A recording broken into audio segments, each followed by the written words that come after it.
really unavoidable.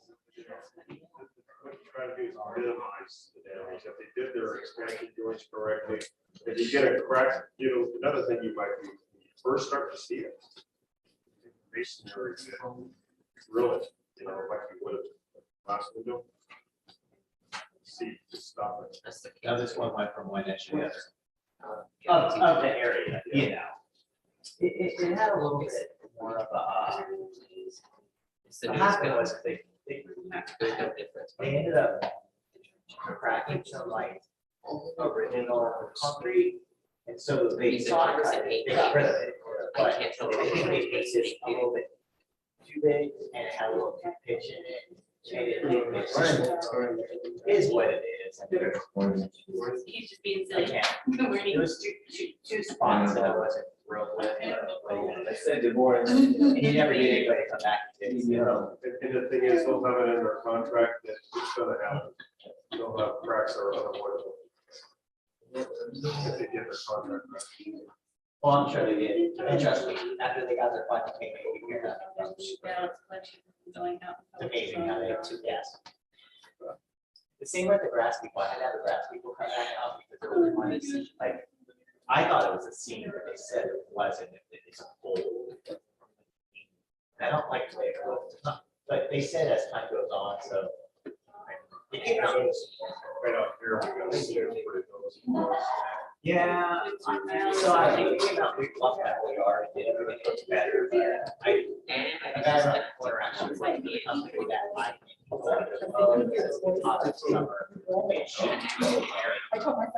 My house, it's actually like with the grass, it was like a permanent hole.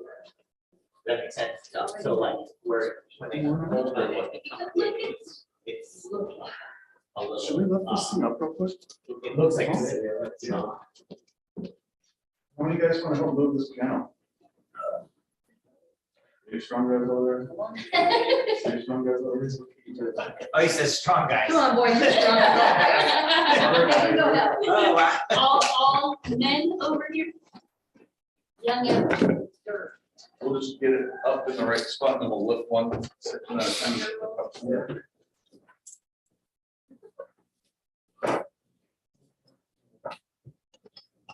One, two, three. Yeah, you are.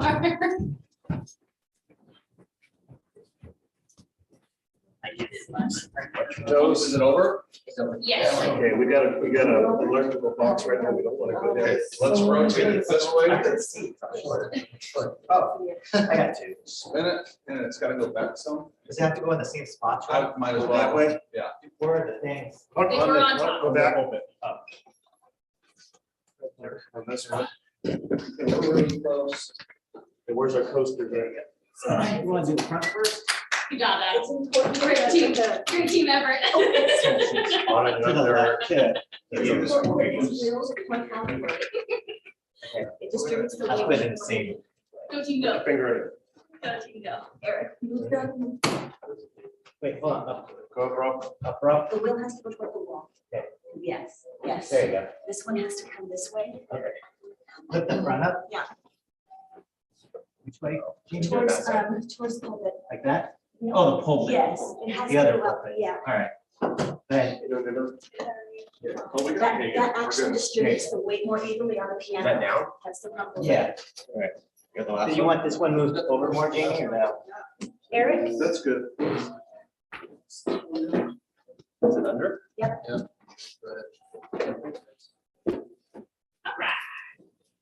That good? Still works. No one messing it up. We're good. So now I can't get back at it. I ain't leaving the song theater.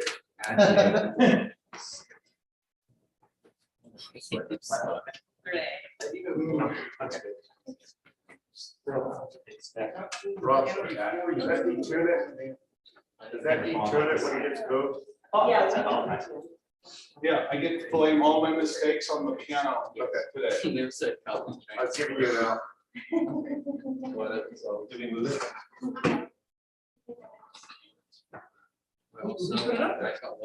This down, everybody? I did it all by myself. No, Hagan did it. And then we got to. Taking it by yourself. I said we could have done one day.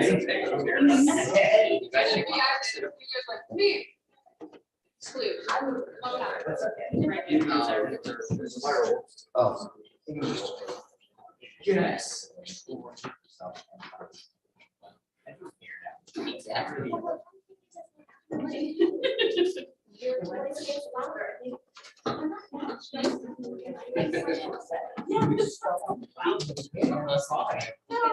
Right, Rob?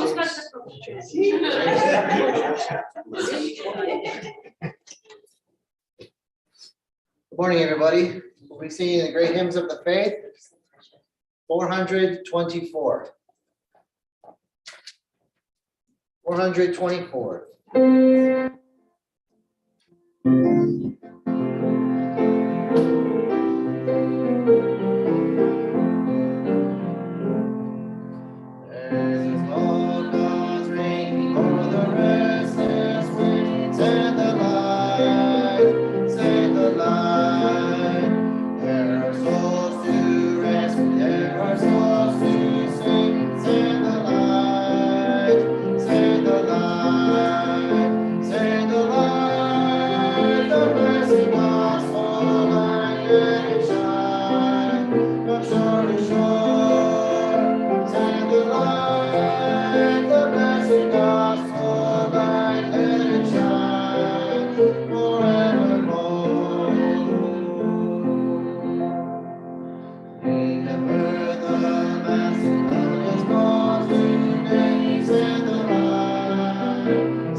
Good morning, everyone. Brother Adam, you please lead us in prayer.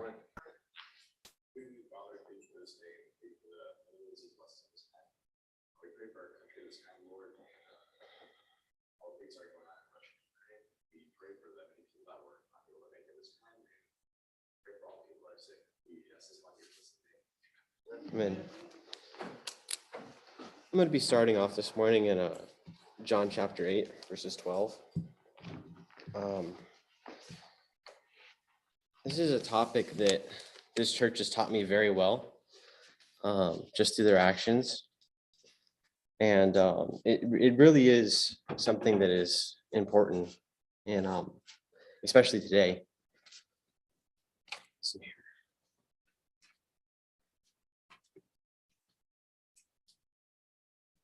Did I just, okay, I'm sorry.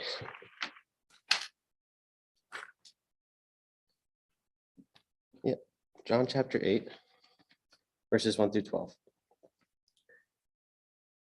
And everyone went to his own house, but Jesus went to the Mount of Olives. Now early in the morning, he came again to the temple, and all the people came to him. He sat down and taught them. And the scribes and the Pharisees brought to him a woman caught in adultery. And when they had set her in the midst, they said to him, "Teacher, this woman was caught in adultery, in adultery in the act. Now Moses in the law commanded us that such should be stoned.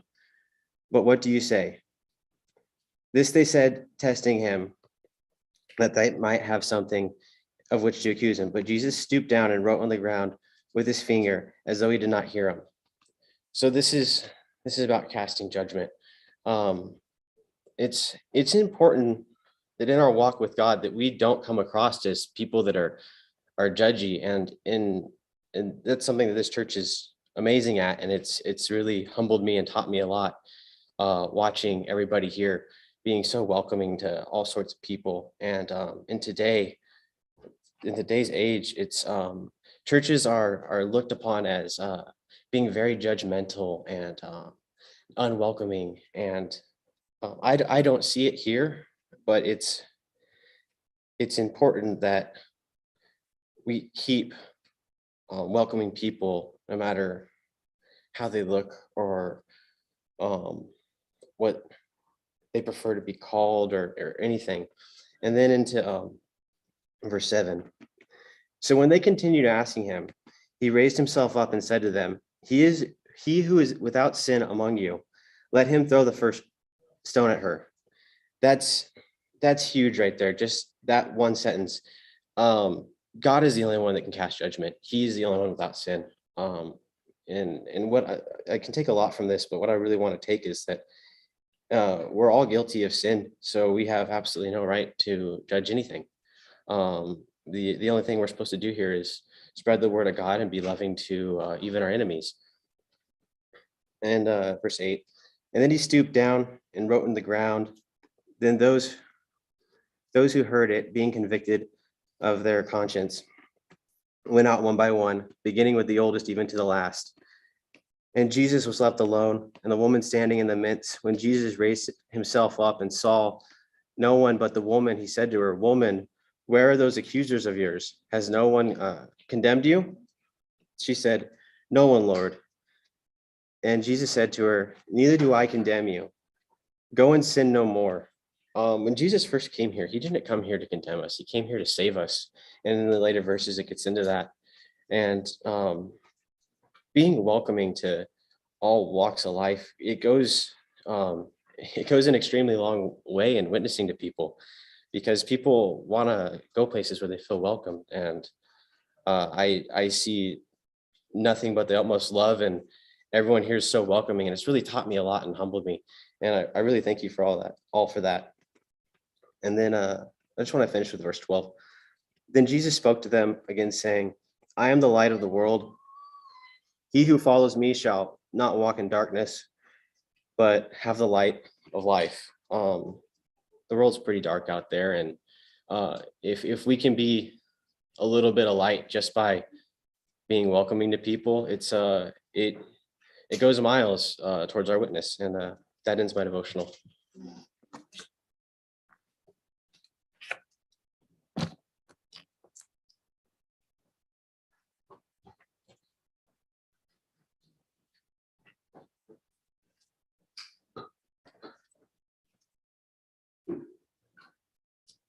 Page 132.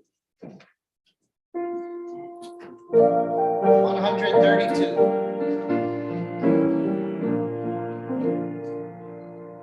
I serve the risen Savior, he's in the world today. I know that he is saving whatever man may say. I see his hand of mercy, I hear his voice of cheer. And just the time I need him, he's always near. He lives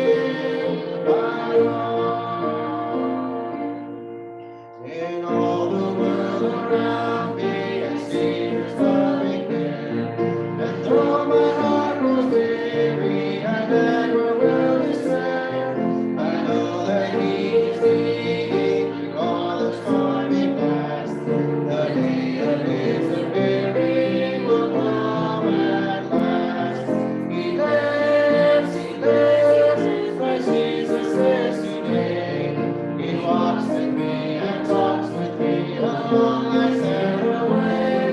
He lives, salvation to impart. You ask me how I know he lives. He lives within my heart.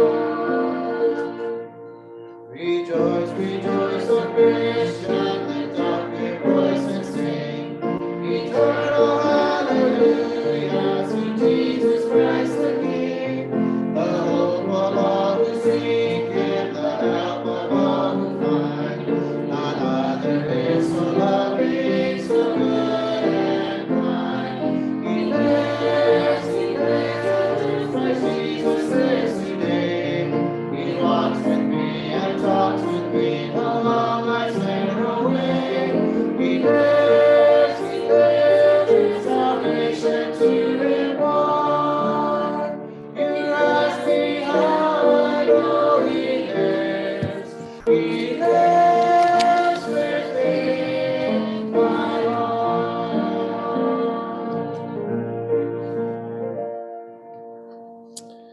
Good morning, everybody. Not a whole lot to announce. We have a scheduled workday next Tuesday, and for details, you can probably figure that out today. I think most of it's going to be just planning some stuff around. It's not going to be the gravel just yet, right, Eric?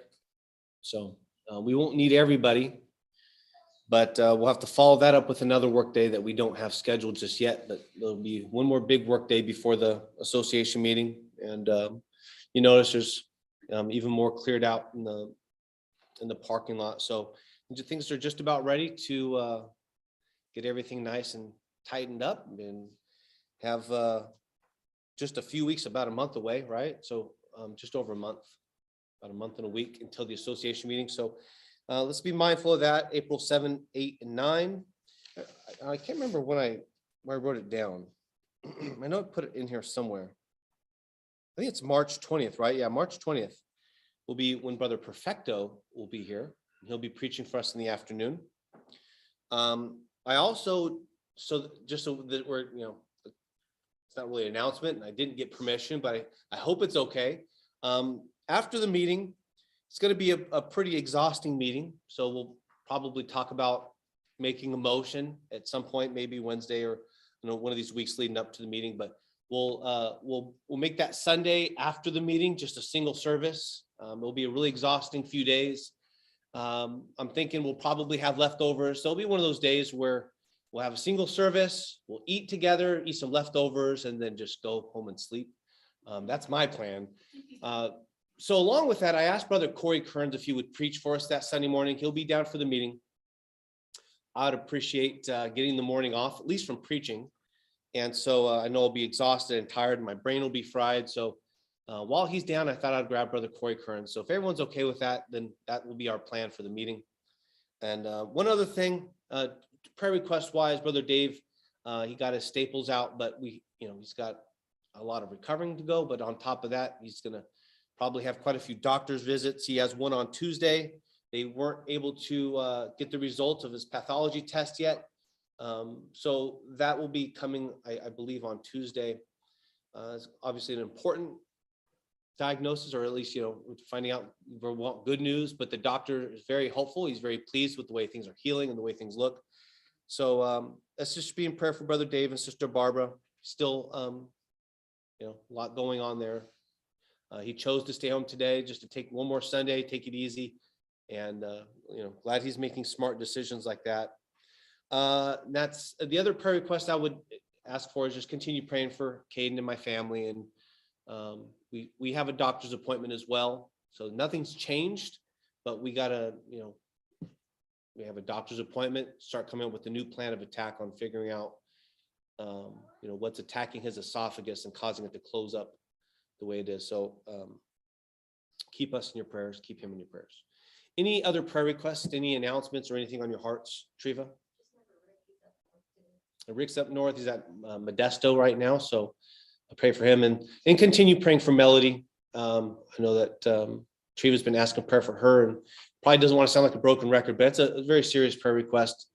And what was the date on that? March 18th. They'll be going in for surgery to remove the cancer that she has. And so let's be in prayer for her. Any other prayer requests, Albert? Just on my heart, just keep my wife in prayer with her mom, who are on Alzheimer's. Nothing I can do, she deals with it all, but I just want church to know, keep her in prayer. Yeah, it's always an ongoing prayer. So it's good that you guys remind us, praying for Tracy's mom and praying for her condition, but also praying for Tracy and her sister as they have to help manage this with their mom. So let's remember this. Any others? Yeah, Becky. My son Michael's father's mother, she's in the process of, she's gonna be like soon, so just pray for their family. Who's this? My son Michael. Hmm. His brother. Okay. Let's remember this. Any others?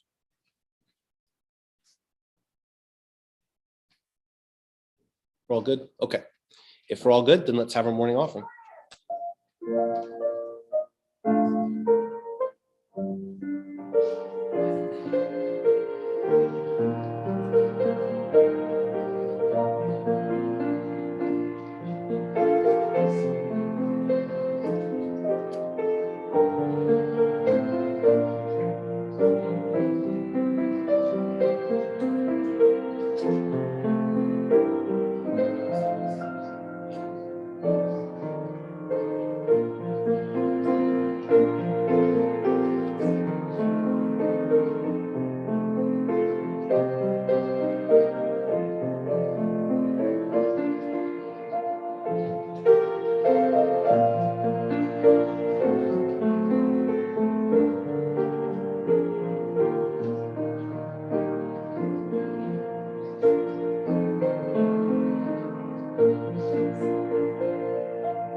Let's turn to page 389.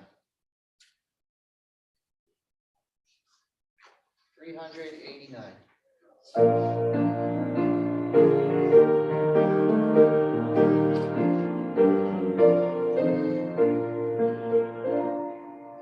I am resolved no longer to linger, charmed by the world's delight.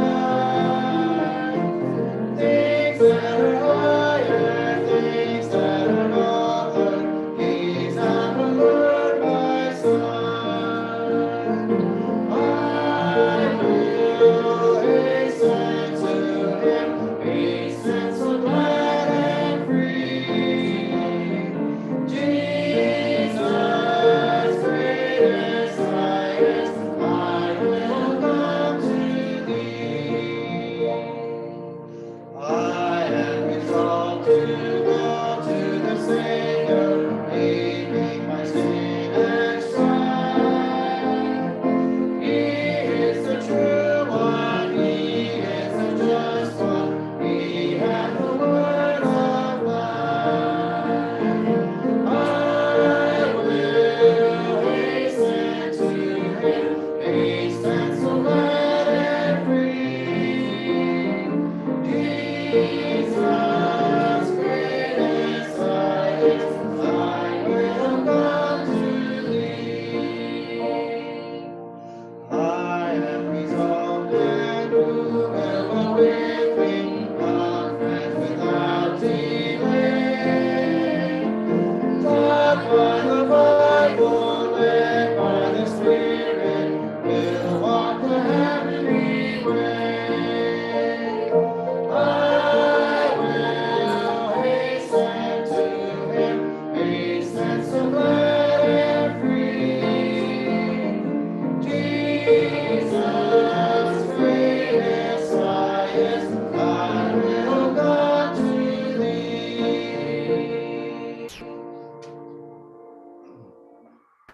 365.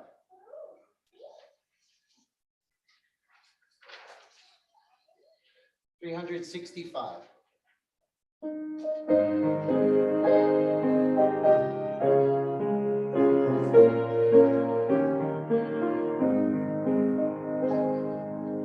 Are ye able, sir?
surround you with a song, to believe that Spirit triumphs, to connect your soul to God. Lord, we are able, our spirits are thine. Behold and make us like thee divine. Thy guiding radiance above us shall be, a beacon to God, to love and loyalty. Let's all stand and sing the last verse. Our eagles to the master, with whose values eternity, and rolling spirits answer, now is then and gather me. Lord, we are able, our spirits are thine. Behold and make us like thee divine. Thy guiding radiance above us shall be, a beacon to God, to love and loyalty.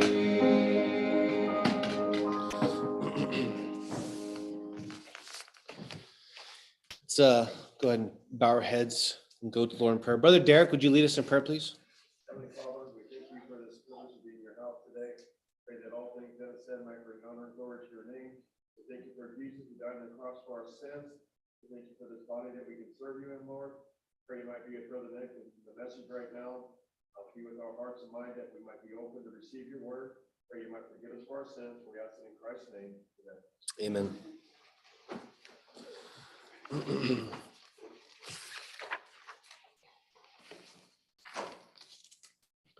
Very grateful, I guess one of the fears as a pastor, is, I guess even as a church, when you start putting sermons or your services online, you're kind of worried that might make it. And I spoke on this like a month ago, but at the time it was more of a warning. Let's be careful because, over time it gets easier and easier to maybe start justifying, tuning in instead of coming to church. But I've been really grateful. And I think one of the great fears of the church is that you start replacing church service with online, but then it serves as this, I guess I would say opportunity, this ability to tune in and at least be able to gain something from the service if you can't be here. And that happens. We have that happen quite a bit.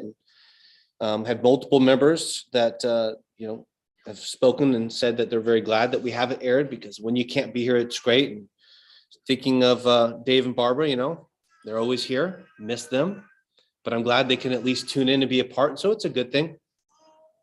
But there's nothing that can replace this. And we're going to talk about, we're going to get to a point that I want to make. It's going to be in the latter parts of the sermon. But we really can't see what's taking place, because in this flesh, we're kind of limited. We don't really see what's spiritually taking place. And we'll read some verses later on that kind of hint at maybe the glory that's taking place when we are assembled as a body. What's actually taking place, I think, that we are in the presence of God, and that there's angelic hosts and there's things. And I don't know that it's so much that they come. I think it's almost like there's just, we're together in spirit, and there's this presence of God and his angelic hosts and the glorious things that's taking place when his body assembles. Again, it's not about our glory, it's about the glory of Christ and his body. And when it assembles, we can talk about it and we can try to imagine it, but it's impossible to really fully understand the glory and what's the amazing thing that's taking place when his New Testament church assembles together.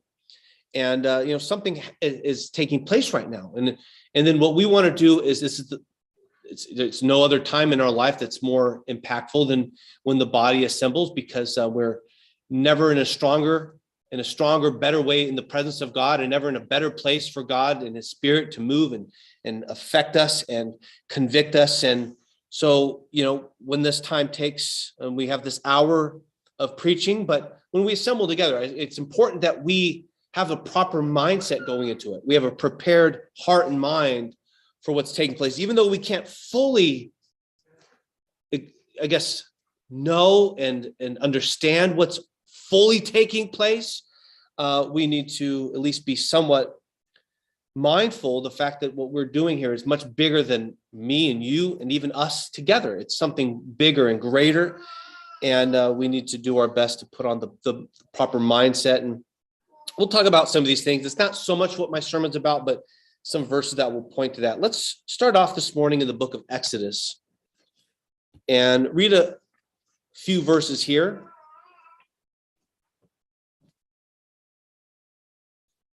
A little bit concerned, not so much with the amount of notes I have. My notes are almost always normal. I have 2 pages of notes, a front and back. That's how I do my notes.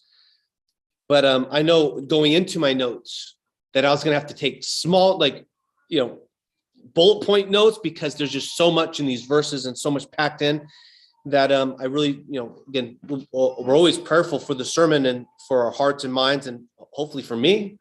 But we're going to need to keep a decent pace because there's quite a few things I want to discuss on this topic.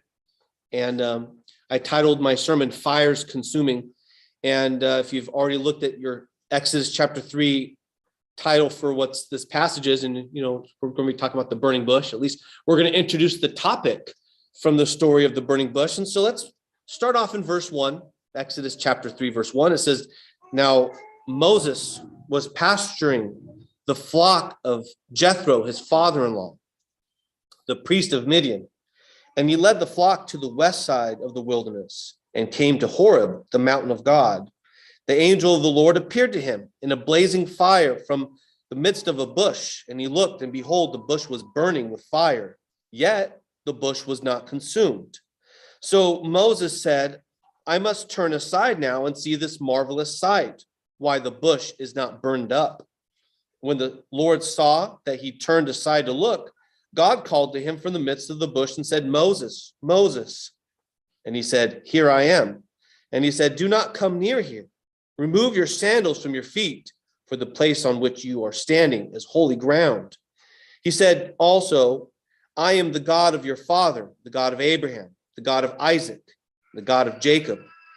Then Moses hid his face, for he was afraid to look at God." Popular story, and something that visually, I think is always appealing to, even from the time we're young, because it's a story I remember from when I was a child. Kids like hearing these types of stories, interesting stories visually, satisfying. You think about this illustration, this picture of this bush, this burning bush. It was burning with fire, but it wasn't being consumed. It was just there and lit up. And again, not consuming, not burning up, but the fire there was burning. And Moses himself says, it's a marvelous sight, a marvelous thing to behold. And there is probably some part of glory in this, that what he was witnessing, a spectacular thing. We, so many points to the story that we can't highlight that, are good points to preach from. One of those is the Lord's calling. This is the beginning process of Moses's calling for what he was about to do. We know that 40 years prior, he tried to lead God's people, the Israelites, out of slavery. He saw their condition and it burdened him. Israel at this time were slaves in Egypt. Moses, from the time he was an infant, being brought up in the house of Pharaoh, and gets to about 40 years old after having learned all the things of being a prince and a ruler and all the things necessary to lead a people and to, be an example in that place, and all the qualities that go into that. And the time he kind of stepped out from that role and seemed like he had a burden for his people, and murdered one of the Egyptians that were mistreating the slaves, his people, his brethren, and he murdered them. And he wasn't well received at the time. And so at the time that, he had to flee for his life because it got out that he had killed an Egyptian. And so he went out into the wilderness. Of course, he settled down, got married. Here he is pasturing his father-in-law's flock. And so he's at Horeb, with a lot of things of Moses' life would be connected to this place. Fitting that it all starts there, you know.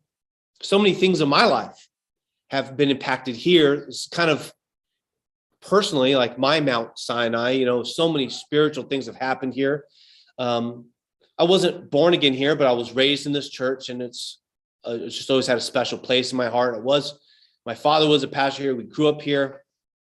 I remember just faintly, I remember the building projects of the church building and the parsonage. And I remember families and people and so many memories of growing up in this church. But I was attending here whenever I was saved, when I was born again. We went up to church camp. I was born again. A couple days later, 2 days later, I remember going back in this room. I was being baptized, but I went back here with my dad because over here, I think it was Nadine was being baptized. She was getting ready. So I remember these things, all these memories of this place, so many spiritual great things. I was baptized in this place. It wasn't just in this place, but this actual baptistry. I've shared these things with many of you. We've all had a lot of these similar memories from this place. And life took us to Hawaii. And then we moved back, and I was a member at Whittier for a little bit, but eventually God brought us back here. And that's where I was a member here when God called me out to the ministry.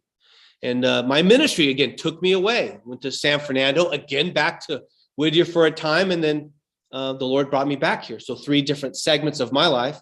And I just think how many times this place, how important this church is to me. And because that's my personal time. It's just I was thinking about Sinai and the importance in Moses' life and the different times he was here. This place, he was here as he was shepherding his flock, where God called him out from this burning bush. God called him into this ministry. He was shepherding a flock of his father-in-law, and yet he was about to shepherd the flock of Israel. And this is the place in where God called him out. And God does call people still.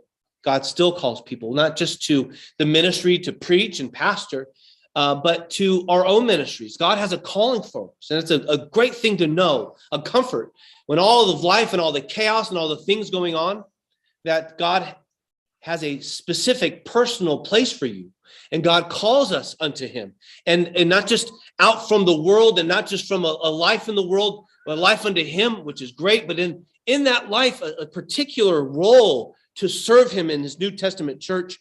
God has a plan for you. And right now it's here. And I'm grateful for that we get to our cross align in this place, you know, that we're all striving to please God in this calling that he's called us to. God calls us. And as we see time and time again, I always point to the stories that this happens. Like Samuel was called in the same way, and he responded the same way. Here I am. And it ought to always be the surrender, the answer to God's call, a surrendering. That's what the idea of here I am. It's a willingness. It's not just a response. It's a surrendering to the one that's calling you. Maybe God calls you today. Maybe God calls you out from something or calls you to something. Maybe God just touches your heart in some way. You feel the same way, right? I mean, we've all had it. I hope that you felt it. If not, maybe today's the day you feel it, where you feel like this calling. And it was just recently talked about. Another time, this place where Elijah was here at Horeb.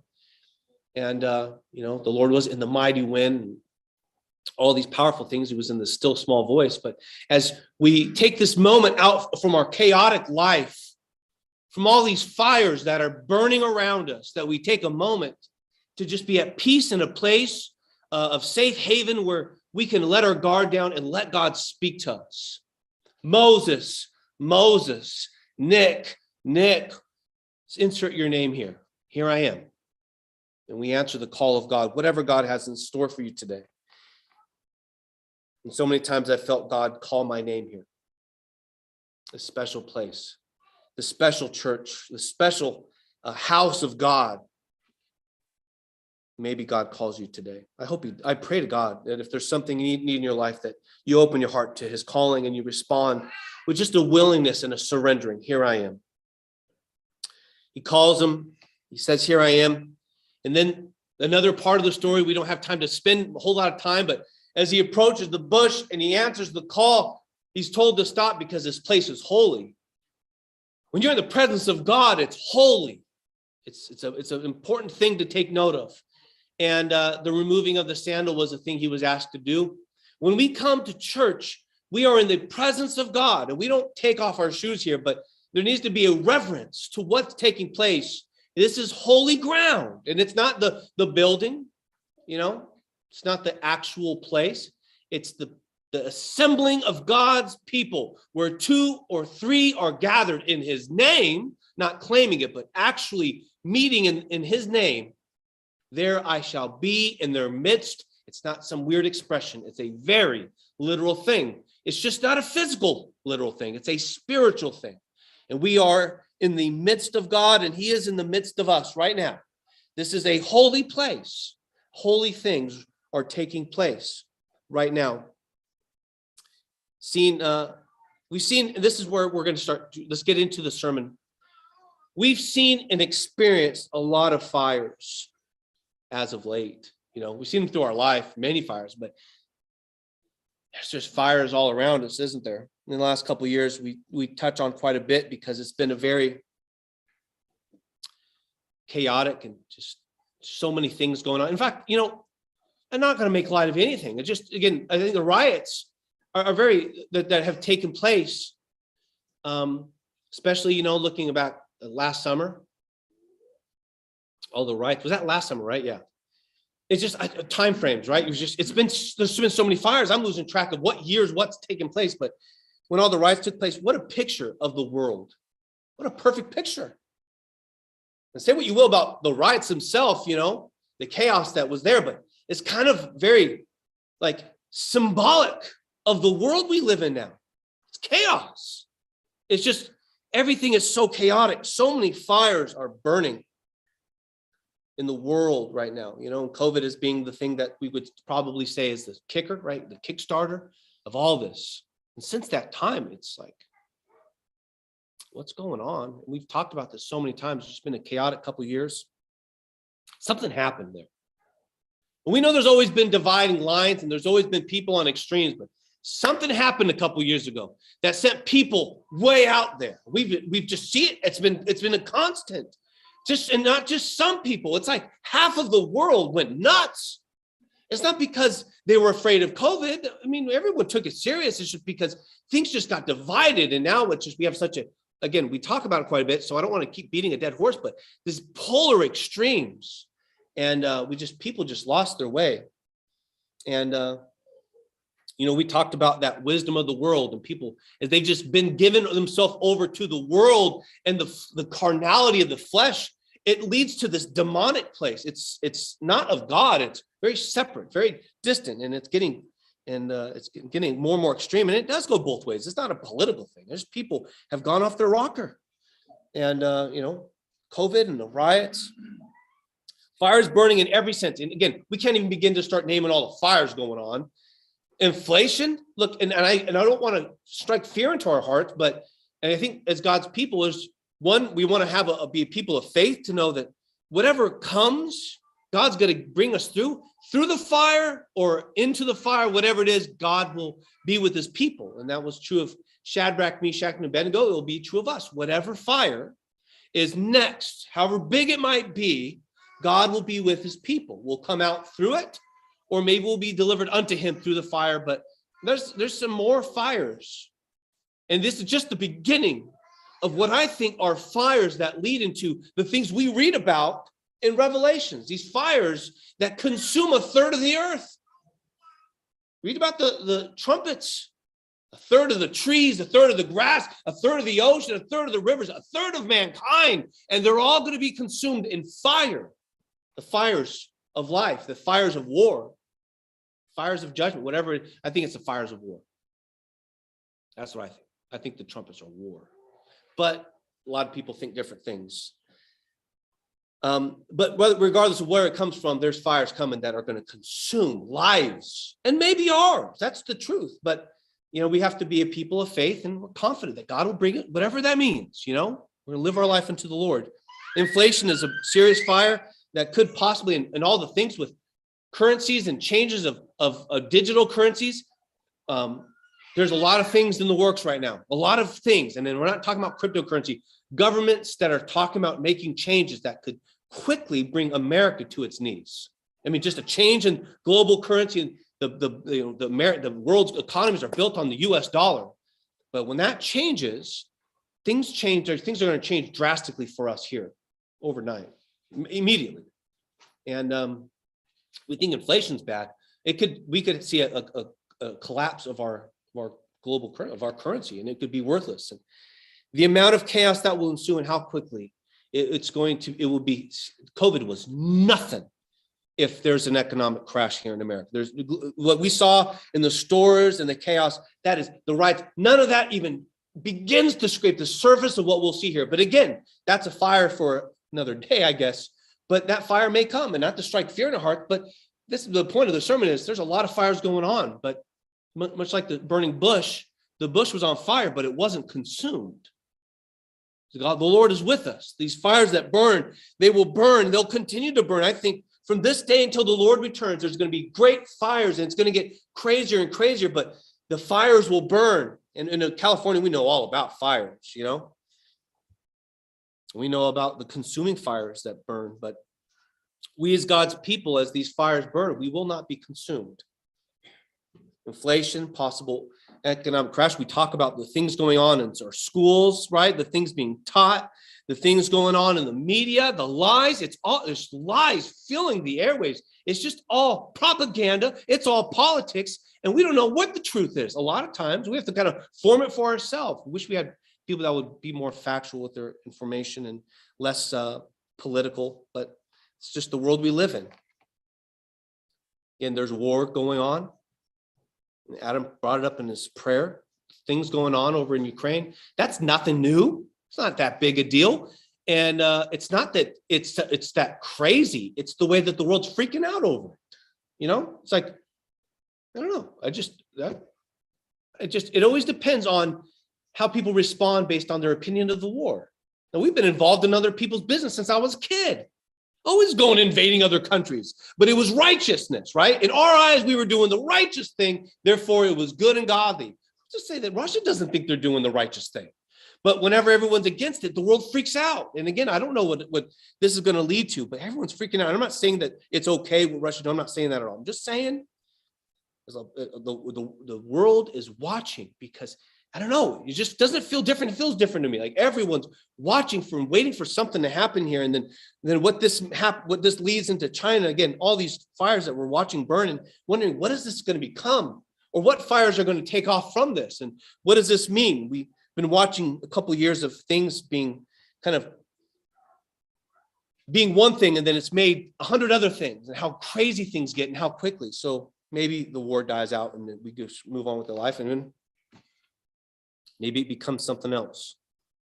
And we've seen in our lives, again, okay, let's get away from all the things going on in the world. Just in the church, we've got a lot of fires that burn, right? Health needs and work needs and spiritual needs. So there's always something, right? There's just always these fires. And I guess the point I want to say is, don't let these fires consume us. Don't let all these things, and then we can, in your heart and in your mind, we can real quickly start looking around and start freaking out as God's people and start dwelling. I've tried to keep tabs on everything going on. I guess it's my job, right? In part to kind of keep being in tune with what's going on, but we can't let the fires consume us. And it's easy, you turn on YouTube or TikTok or whatever, social media, and you see all these parents that are consumed. I'm not saying we shouldn't be upset with the things being taught in the schools, but people are consumed. All right, then take your kid out of the school. People are just consumed with these things. We can't let our lives be consumed when the world acts like the world. They're just going to act in sin. They're going to act in their ways, and we can't let it consume us as God's people, especially when these things consume us, as it might start to affect our spiritual life. And all the chaos that's going on. Let's read about Israel here. They had fires burning, Israel.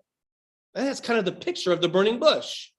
He's acknowledging their affliction, but there's a picture there of deliverance, that though they're on fire in affliction, they are not going to be consumed because God wouldn't let it happen. It's a picture here. In verse 7, we start to see maybe the illustration of the burning bush start to take place, take shape. The Lord said, I have surely seen the affliction of my people who are in Egypt, and I have given heed to their cry because of their taskmasters, for I am aware of their sufferings. I'm aware of their afflictions, of the fires that burn upon their life. So I have come down to deliver them from the power of the Egyptians and to bring them up from the land to a good and spacious land, to a land flowing with milk and honey, to a place of the Canaanite and the Hittite and the Amorite and the Perizzite and the Hittite, the Hivite and the Jebusite. Now behold, the cry of the sons of Israel has come to me. Furthermore, I have seen the oppression with which the Egyptians are oppressing them. He sees the afflictions in our life, the afflictions on the earth. He sees what's going on, and God himself will be with us and see us through these fires, whatever that is, whatever we're going through today or whatever is ahead. And here's the thing, one of the main points of the sermon: fire consumes. That's what fire does. It eats and consumes up all that it burns. It's a natural thing. When we see a fire burning, it consumes the wood, it consumes the hay, the stubble, whatever it is, it consumes the trees and all the things that we see. Fire consumes. There is a consuming fire that we're going to recognize throughout the remainder of the sermon. That is our God. He is a consuming fire. And we acknowledge that fire is consumed, but the thing is, God is not consumed. There are things in life that can consume you. There are things in this world that consume people. But when God is on your side, we will not be consumed. The things of God, the righteousness of God, and this is where with the whole sermon about, the things of God, the righteousness of God, the holiness of God cannot be consumed. In fact, it's the one thing that goes through the fire and cannot be affected by it, is the things of God, the righteousness of God, the people of God. And we're not going to turn to Shadrach, Meshach, and Abednego, but what a great illustration of my sermon. Kind of wish I had gone there, but I don't have time, so maybe that's all right. God saw their afflictions. And so the first part I just want to acknowledge, and we get some of the points from the burning bush, is we're going to keep drawing back to it. There's a couple points I want to make coming back to looking back at the burning bush, but let's first acknowledge that God sees the afflictions that are in your life, and God shows compassion and is with you and will deliver you by his power out from your afflictions. And that is if we'll answer the call of God and allow God to. God will bring us through it. God will bring us out of the fires that burn. Not so with the world. And these things will burn and they will consume, but not God's people. Let's look to Deuteronomy and look at chapter 4 real quick. Yeah, burning with fire, yet not consumed is a great picture there of God's people and our afflictions. But as we consider the fires that consume and how we are protected from these fires, we must also acknowledge the one fire that consumes and is the absolute epitome of consuming fire. That is our God. And so in Deuteronomy chapter 4, verse 21, now the Lord was angry with me on your account. This is Moses speaking. The Lord was angry with me on your account and swore that I would not cross the Jordan and that I would not enter the good land, which the Lord your God is giving you as an inheritance. For I will die in this land. I shall not cross the Jordan, but you shall cross and take possession of this good land. That was not part of the promise of being delivered from Egypt. God had a plan. Called them out of the fire. The afflictions that they suffered were slavery to sin. And that's where our afflictions start. We're born in sin. We are slaves to sin. And that affliction, that fire that burns, it results in condemnation in an eternal lake of fire. But God is a force that can call us out from this slavery, out from this condition of sin, and has the power to heal us or to, again, fix things. And of course, by the power of Jesus Christ, who took our punishment in our place. But there is judgment to be had. Judgment comes different for each person. It depends on many factors. Whether we're born again, we're still in that state of being in Egypt. We have those that don't cross over the Red Sea, and they're still in Egypt in their life. And baptism is a picture of the Red Sea, those that die in the wilderness. But there is an ultimate hope for all of God's people. There's a desire for us to cross over to the other side into the kingdom of God, to an inheritance that is eternal. There is that. That is what we're striving for. That is our desire. From the place of affliction, of fire and slavery, to a place of rest in the kingdom of God that is eternal. That is our blessed hope. From that fire into a place that can never, ever burn. It is eternal. It is everlasting. Nothing else is. Look around you, Look around you. We talk about all the things built in this building. You don't gotta look very far until you see things that age and deteriorate and weather. But the kingdom of God shall never weather. God, there is a judgment. And Moses, he's acknowledging he suffered some loss here. Now, I'm not one of those that believe that this is a spiritual punishment. I believe it's a physical punishment. And I think it's there to set a precedence as a standard for all those that would read and understand. Moses was in trouble. He got in trouble because in all his greatness, he made a very crucial mistake, because after striking the rock and water came out later, they wanted water, and he was told to speak to the rock, and instead he struck the rock. And a very important picture of Christ being struck once for our affliction and never again. He struck twice, and there's some picture there in Hebrews that Rob talked about a few years back, that is very powerful about this, the symbolism of those that you can't crucify Christ twice. There is no longer a crucifixion for those that knowingly walk away, and it makes them, choose to walk away, and you can't crucify Christ twice. And so there's an illustration there, but I don't think it's a spiritual one. But Moses serves as this picture of one in whom God judged, because he didn't follow the instructions of God, and he failed in this picture to obey God. And he did a very crucial thing in disturbing the illustration picture of Christ being struck once. And then there was a symbolism for those that do it again. All that being said, what was the judgment? He didn't get to go in.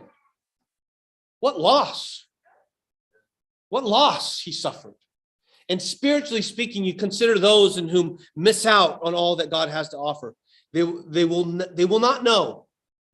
It will hit home in a way that will cause them to weep and gnash their teeth. That's how the Bible describes those that see what they could have had and missed out on. They will weep and gnash their teeth, those that miss out.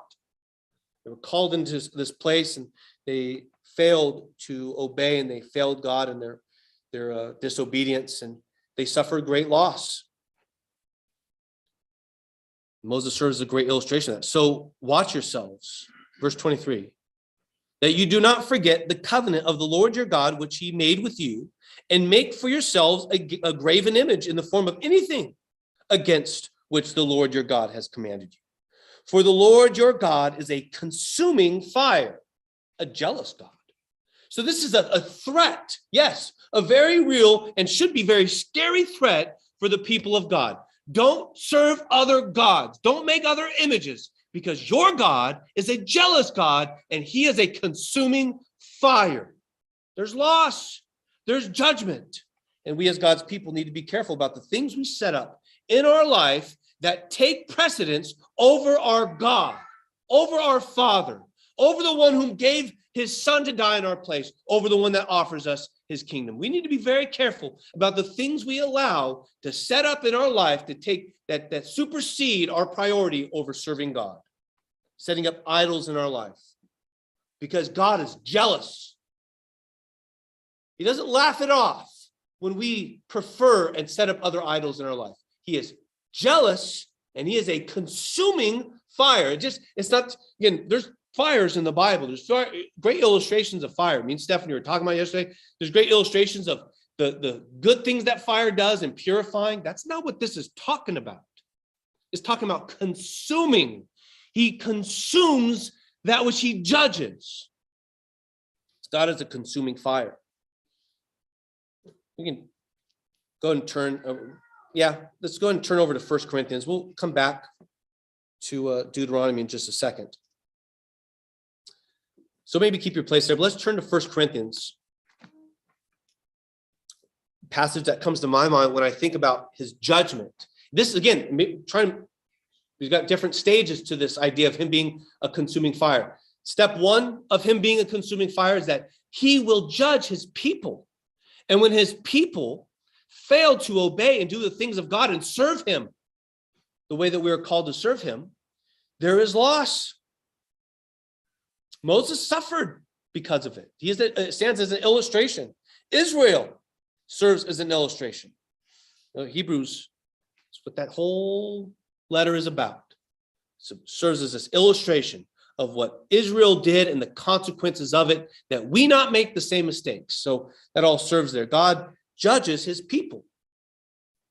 And we need to be very careful in this life that we've been called to. We need to be very careful about the life that we live and the way that we build on to this life that he's given us. In 1 Corinthians chapter 3, verse 9, get to the end of the paragraph. For we are God's fellow workers. You are God's field, God's building. We talked about the house of God a week or two ago. We are the building of God, the house of God. According to the grace of God, which was given us, like a wise master builder, I laid a foundation. I'm sorry, what did I say? Like a wise master builder, I laid a foundation, and another is building on it. But each man must be careful how he builds on it. For no other foundation for no man can lay a foundation other than the one that is laid, which is Jesus Christ. So we know the foundation of our life that we're building up in him. It starts with the foundation. And that's, we can illustration in the story of the man who built his house on the sand as opposed to the one who built his house on the rock.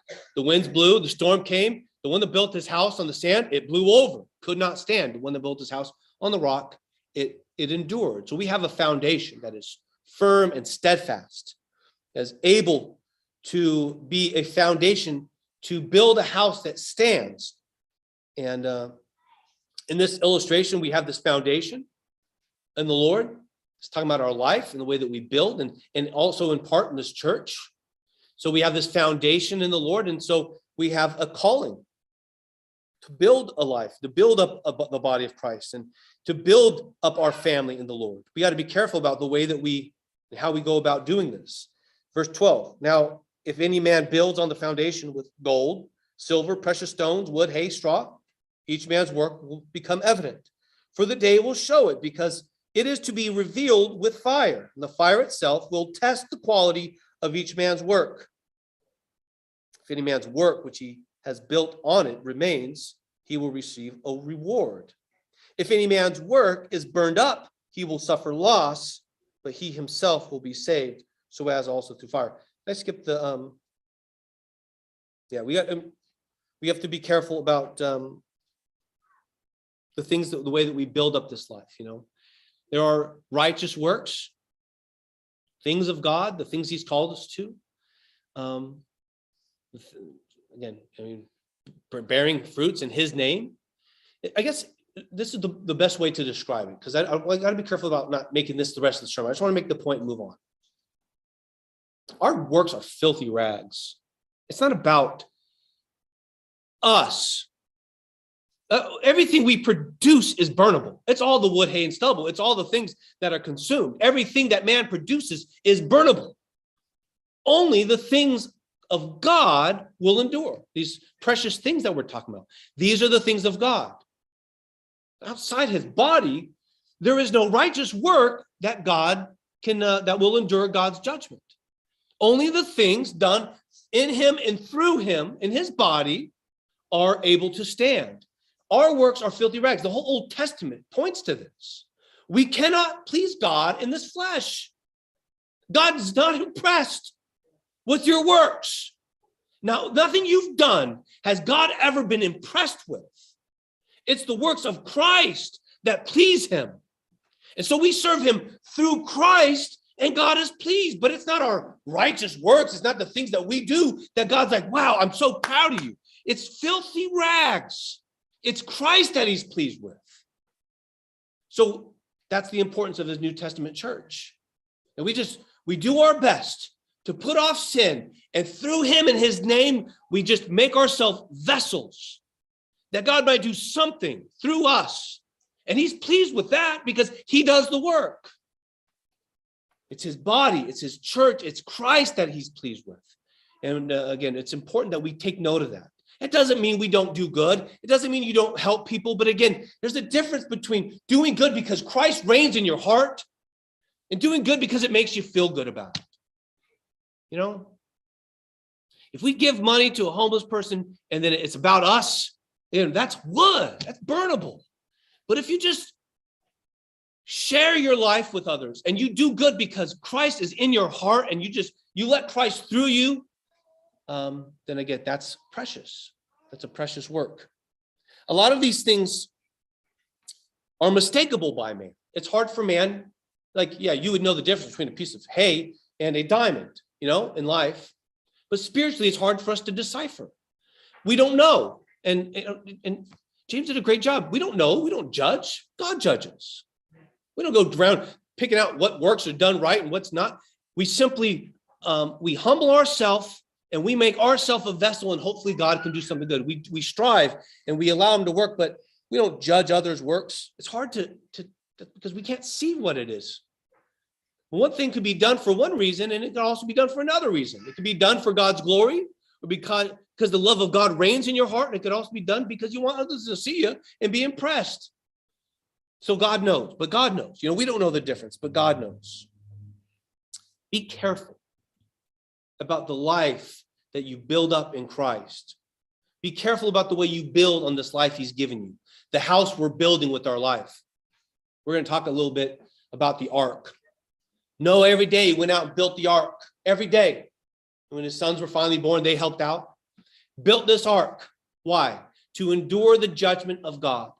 Everything else was going to be flooded and destroyed, but yet the boat that he built, according to the specs that God had given him, endured the flood and judgment of God.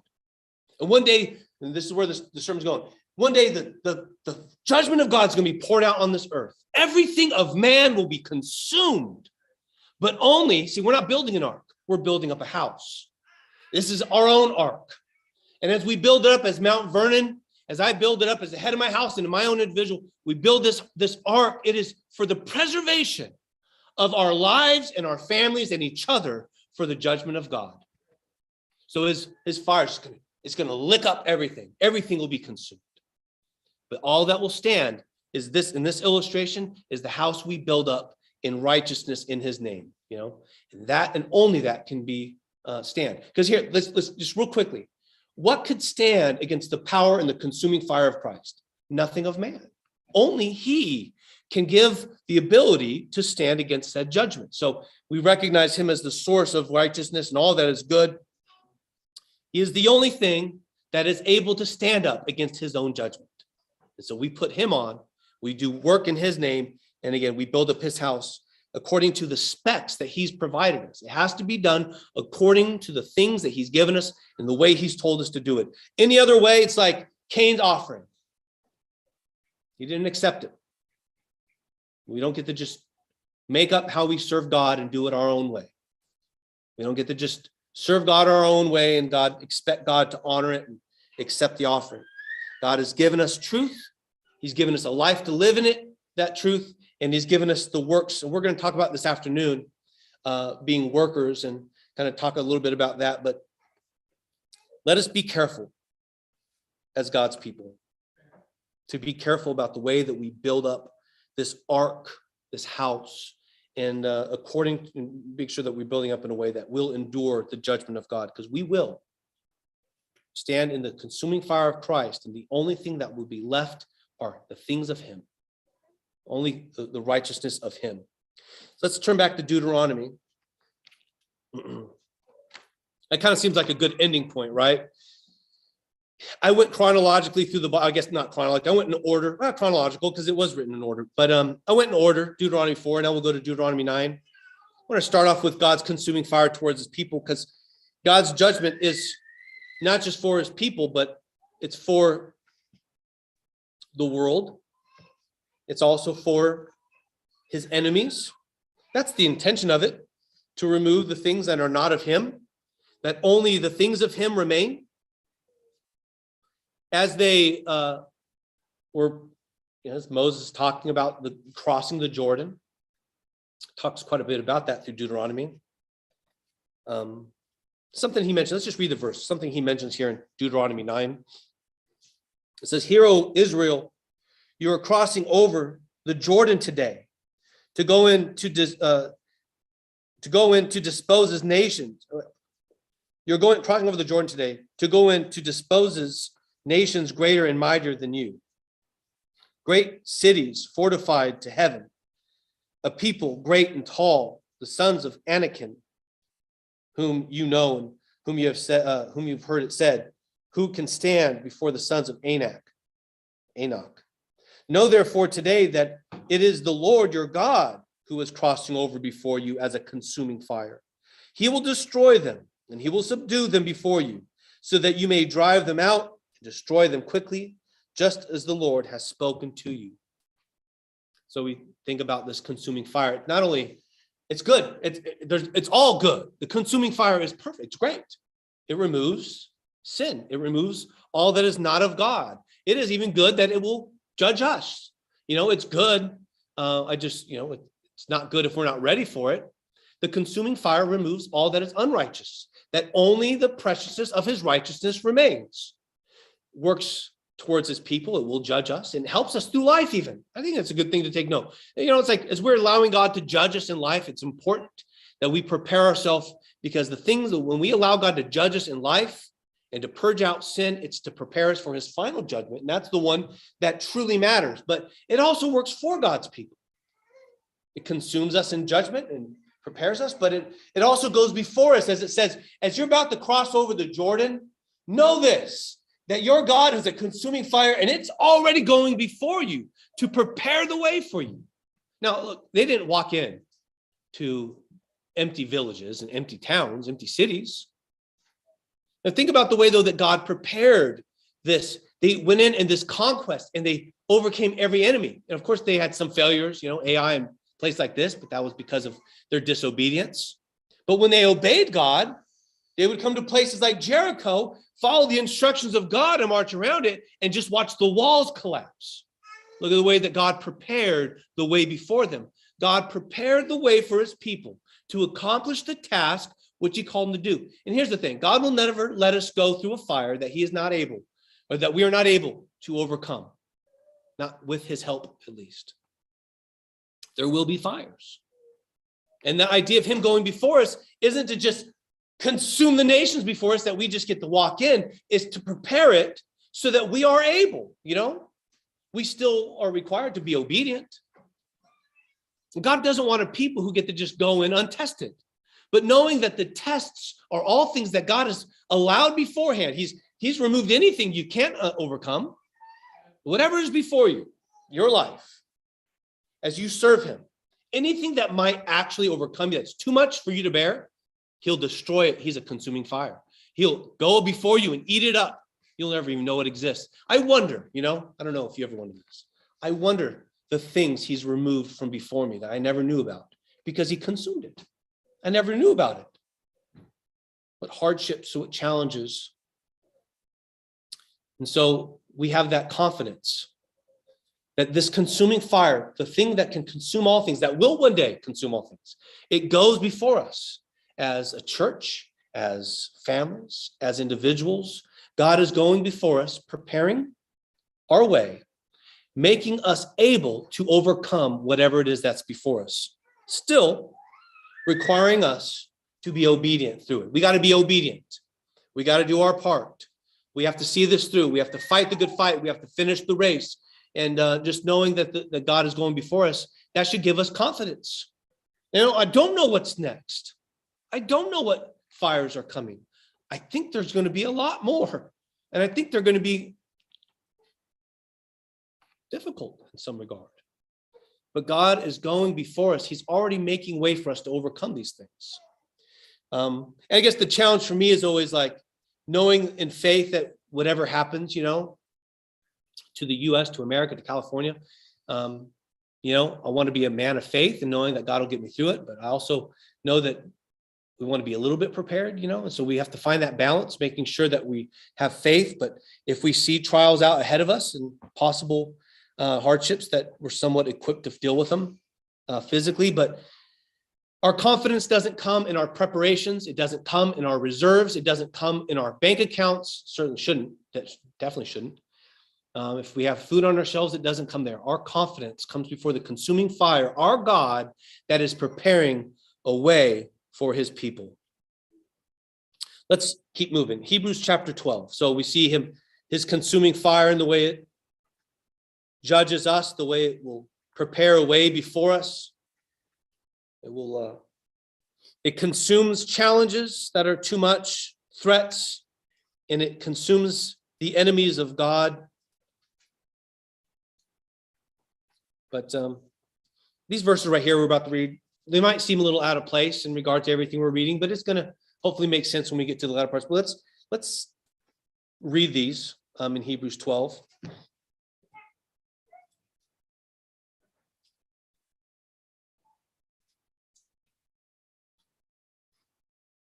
Verse 18. And so much of this I'd like to prepare us for, but you know, after Moses was called, he went in and he led his people out of Egypt. We had to see the 10 plagues and then through the Red Sea. And one of the first stops was Mount Sinai, Horeb, the place where it all began. It's kind of like, here's this part and then come back for further instructions. And I think we're going to have a lot of that the next while, you know, just trust in the leadership of God today and the way it's leading today, knowing that God will give us what we need tomorrow, further instructions. And so they made their way. It's like he was there. God was sent him into Egypt to go bring his people out. And what did they do? They went right back for further instructions. And they get there and it's terrifying picture. And about to read, even Moses was terrified this time. It wasn't a bush, the entire mountain, the peak was all on fire. And this is still just a glimpse of the glory of God. You know, so we see the burning bush. When he comes back, the whole mountain's on fire. And it was terrifying. The storms, the clouds, the blackness, the lightning and just chaos, right? But God's awesomeness, the presence of God at the peak of this mountain. And no man was able to come too close. They would die. And Moses was called to prepare and then to make his way up there and would be given the law and instructions from God. But verse 18, so this is referring back. Obviously, Hebrews 12 was written, a couple thousand years later, almost a couple thousand years later, about 1,600 years later. So looking back at this moment, as the writer of Hebrews makes a point here, referencing Mount Sinai and the fire burning at the mountaintop. For you, verse 18, have not come to a mountain that can be touched into a blazing fire. It can't be touched. It's not physical. What we're doing here today is we assemble. It's not physical. We can't touch this mountain. We can't touch the things that they saw. We can't experience it physically what they experienced. But comparing it in comparison to what we go through as we assemble, can't be touched to a blazing fire, to a dark and gloom and whirlwind, and to the blast of a trumpet and the sound of words, which sound was such that those who heard it begged that there no further word be spoken to them. The sound of God's voice terrified. They couldn't hear it anymore. For they could not bear the command, if even a beast touches the mountain, it will be stoned. And so terrible was the sight that Moses said, I am full of fear and trembling. He hit his face at the burning bush. And then he had to come before this presence. He was terrified. He was terrified.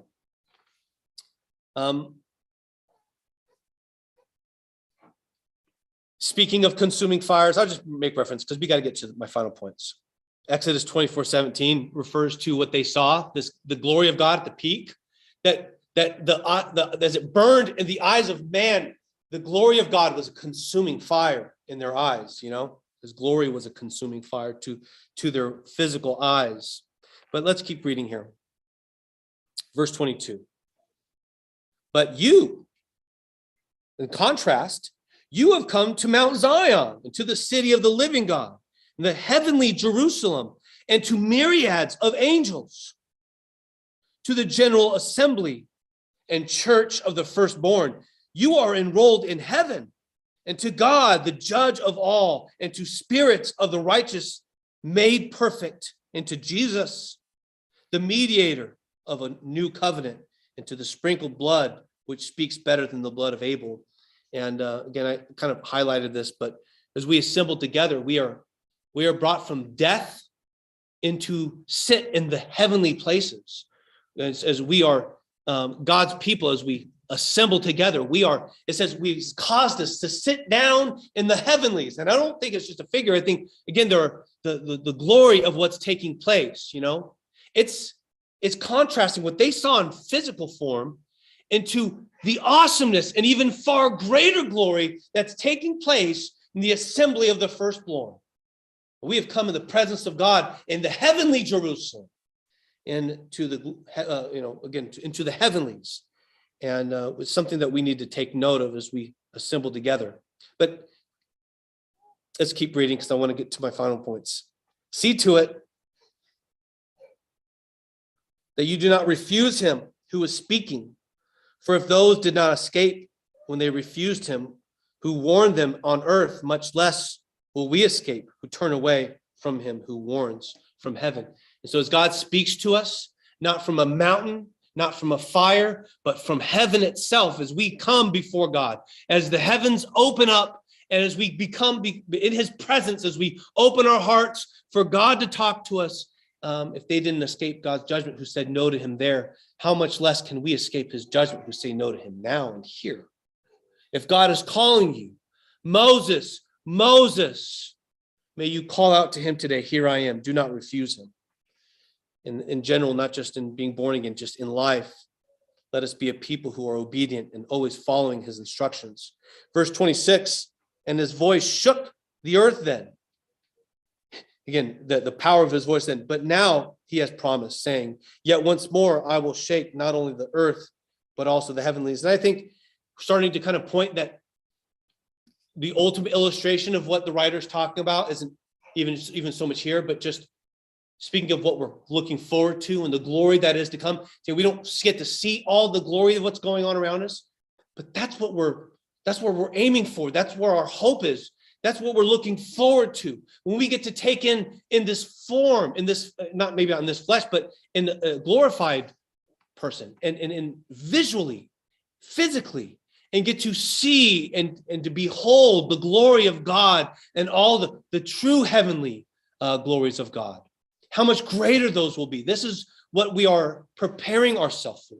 We do it in spirit now, preparing ourselves to do it in physical form later, in fullness.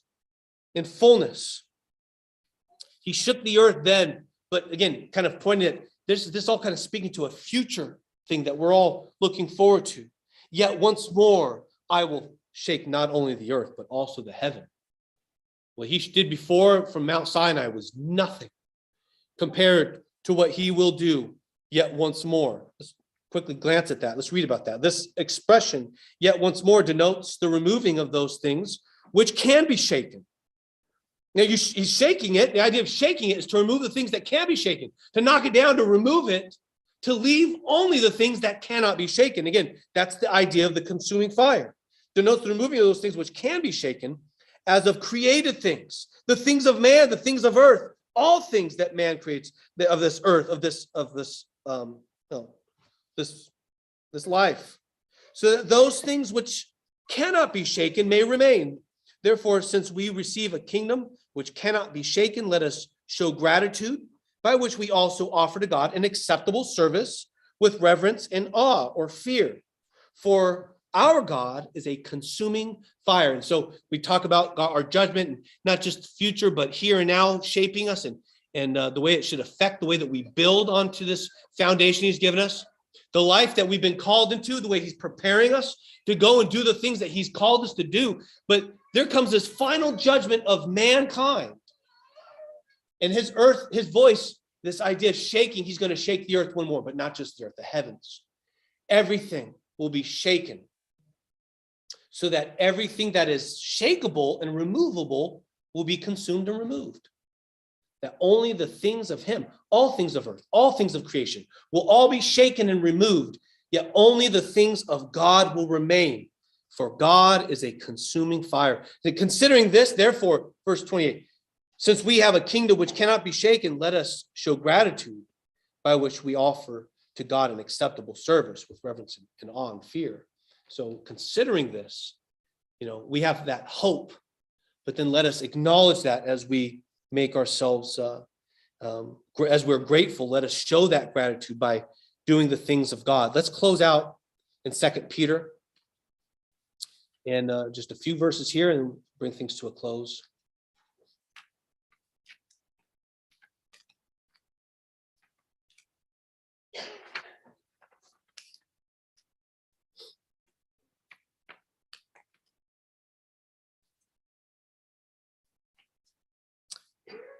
I don't have time to really get into all this. I knew this was going to happen when we get here. I always knew this was going to happen, but this is the reality of things. Let's read verse 3.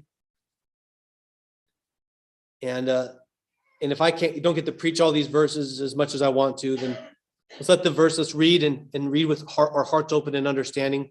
Verse 3 says, seeing that his divine power has granted to us everything pertaining to life and godliness,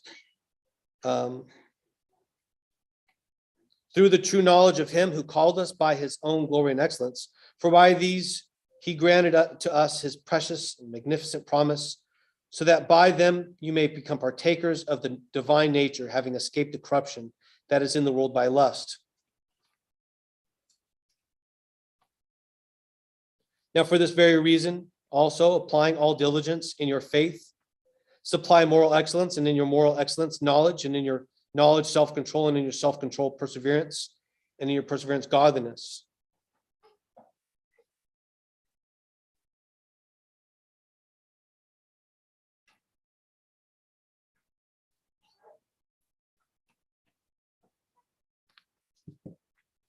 I was reading chapter 1, and I'm like, this is just not right. I don't know why I stuck with it long. I'm like, confusing me because this is not at all what I was intending to read.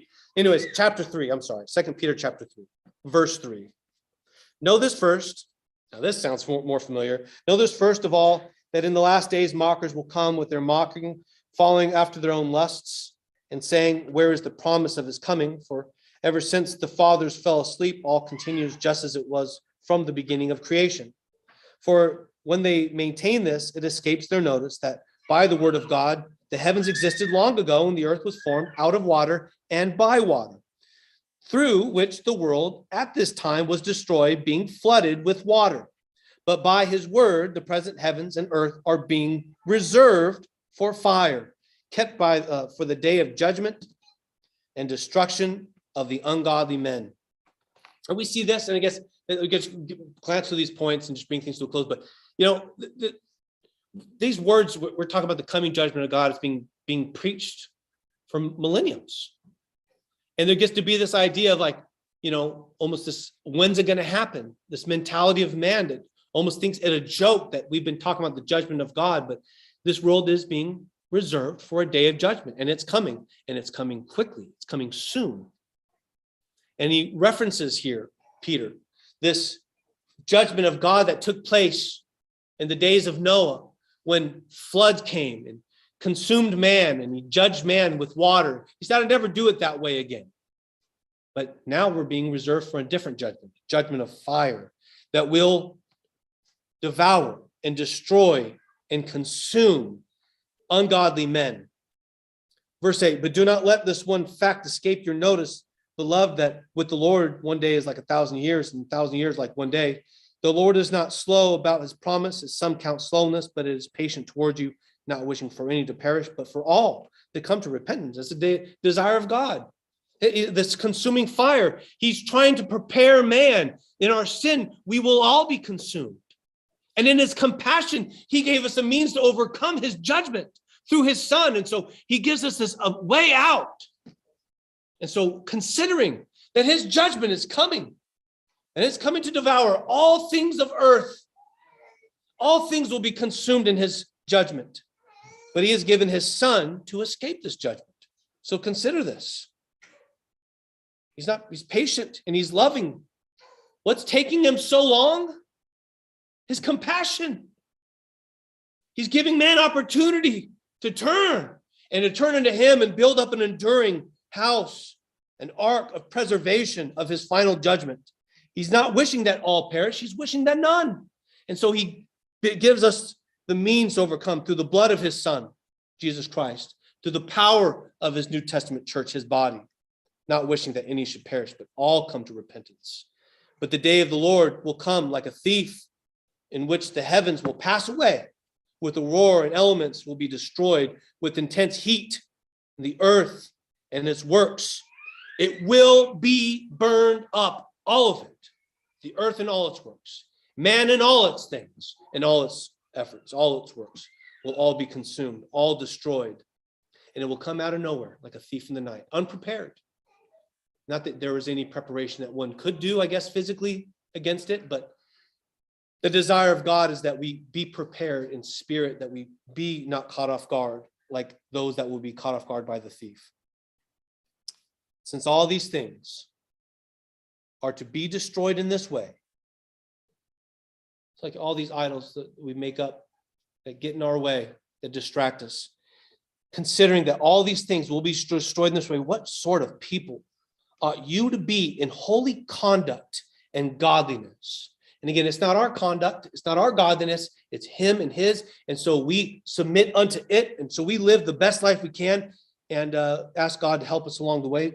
Considering that all these things are going to be burned up, what people ought we to be in godly living and holy conduct? We know. The world, they don't know. So, they continue on in this life that's going to be eaten up and devoured and consumed in judgment. And it's our job to tell them. There's parts of them that probably know, they've probably heard about God's judgment, but as far as, believing it, they may have heard it, but they don't believe in it. We believe it. We know it's coming. We have no excuse. We know God's righteous judgment and consuming fire is coming. So what people ought we to be in godly living and holy conduct? Looking for the hastening, anticipation, not scared of it, but looking. And even so, come, Lord Jesus. And the idea of come, after all that John witnessed and saw, his heart cries out, come. He had a desire. He was ready. Even all the things that might come in the way, he was ready for God's coming. Looking for and hastening the coming of the day of the Lord, because of which the heavens will be destroyed by burning and the elements will melt with intense heat. But according to his promise, we are looking for a new heaven and a new earth in which righteousness dwells. And so out with the old, in with the new. The fire will consume it all. His creation, he built it perfect. He made this all. And so you say, well, he's going to destroy his own creation. He destroyed it all perfect. When we talk about the condition, the fires of the earth, he didn't do this. This is our doing. The state of the world, its hardships, its difficulties, its afflictions. This is all the result of man. Even the earth and its afflictions are all the result of man's sin. We did this. And having dominion over earth and its creation and its creatures, all the things that we see, we did this. So God's coming. So he gave his son to get us set right. So we get prepared because one day he's coming to consume it all and to make it all anew. New heaven, new earth, all things new. The only things that will be a part of it are the things that have been preserved from his consuming fire. And that's what we're doing today. It's exactly what we're doing. Not just in the sermon, but in life. We're here preparing ourselves to be preserved from his coming judgment, that we stand and be able to be partakers in his coming kingdom. And his fire consumes.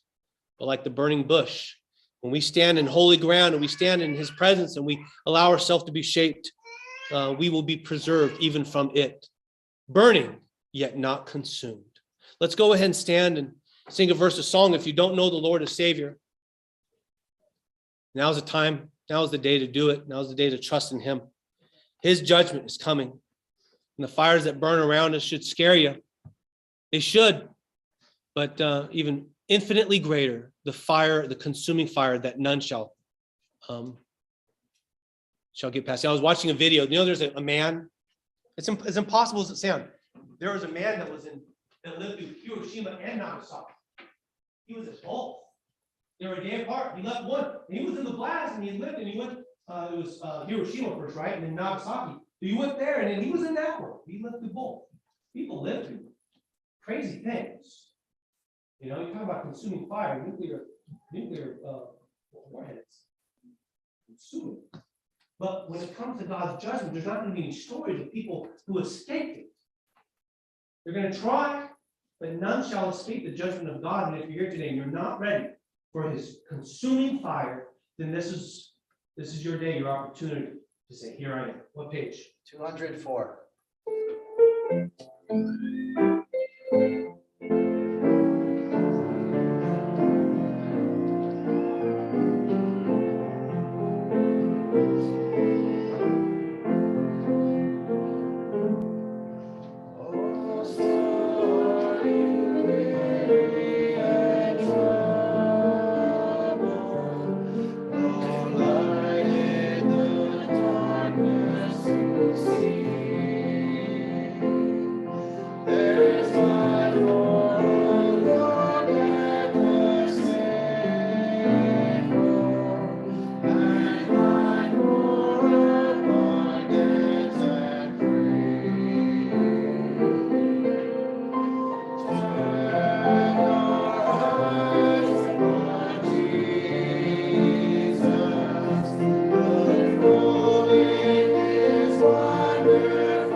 I know Dave and Barb watching from home, and I still went down there and talked without the microphone.